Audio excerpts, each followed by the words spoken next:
Hello, I am Pershell Brown, student in the MET program at Houston Baptist University, and this is my sheep's brain dissection part 2 for physiological psychology. So we're going to start with our top view of the sheep's brain, and here we have the anterior portion of the brain. This side would be your posterior or back side of the brain.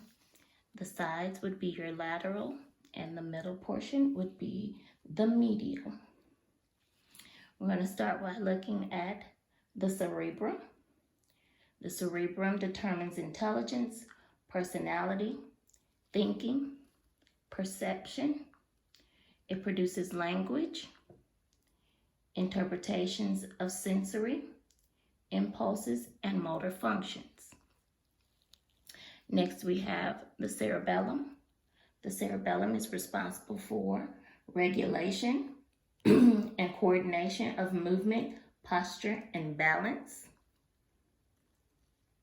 You have the spinal cord. The spinal cord conducts sensory information from the body to the brain. It conducts motor information from the brain to the body. We have the great longitudinal fissure, which separates the left and the right hemisphere. You have the transverse fissure,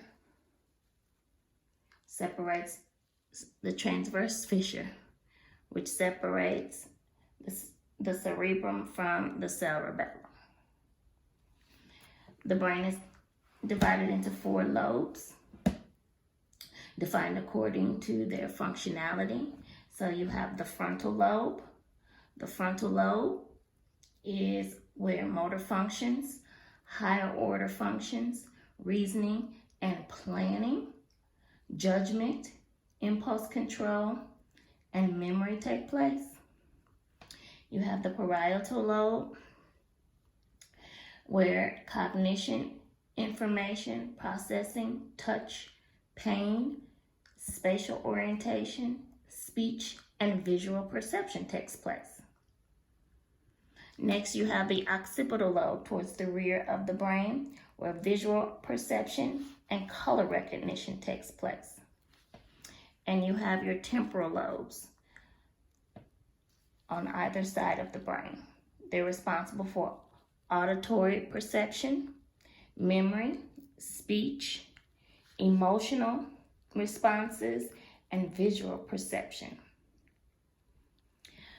So next we have the sulci. The sulci are those dark ridges that you see. They're deep grooves and indentations known as valleys. And then you have the gyri. The gyri are the peaks or the mountains. You have the central sulci, the dark portion here that divides off.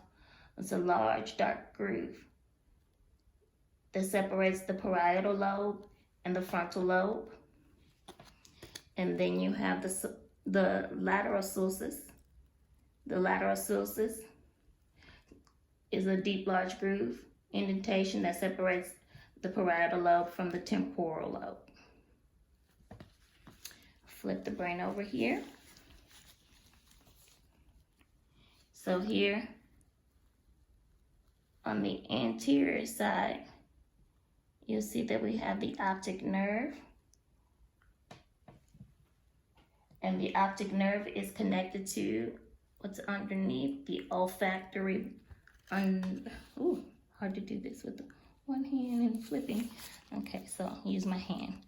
The olfactory nerves, olfactory bulbs, sorry. Olfactory nerve is connected to the olfactory bulb.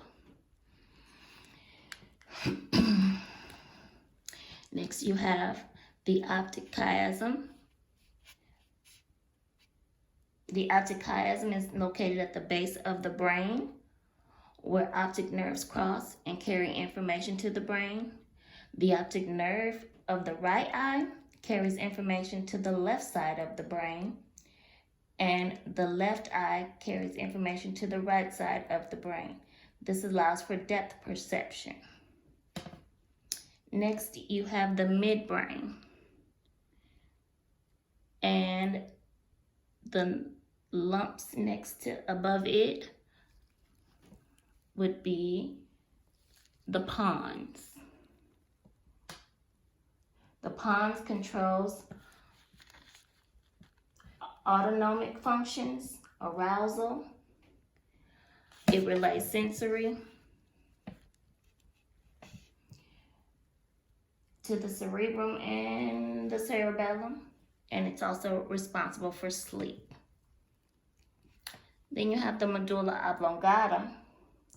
It controls automatic functions by relaying nerve signals between the brain and the spinal cord and coordination of the body movement.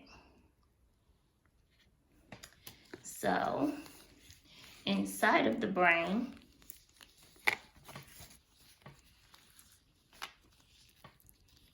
you have the corpus callosum. So here, this section would be the corpus callosum. It's the loop structure responsible for communication between the brain hemispheres, responsible for eye movement, for balance, arousal, and attention. And inside of here, you would have, inside the cerebellum, you have what's known as the tree of life, the arbor vitae. It's where the white matter of the cerebellum, known for its role in motor and sensory information.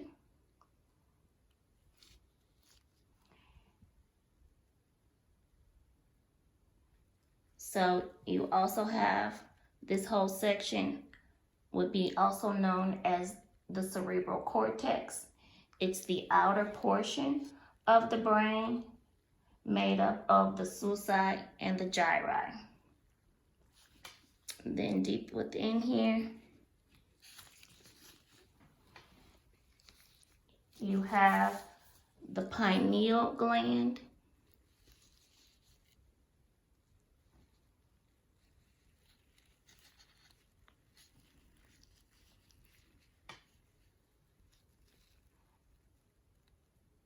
The pineal gland is an endocrine gland that secretes the hormone melatonin that plays a role in sleep, aging, and reproduction.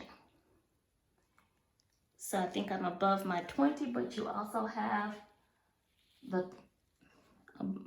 above the pons would be the thalamus. And then this would be the hypothalamus. Okay. Thank you for your time.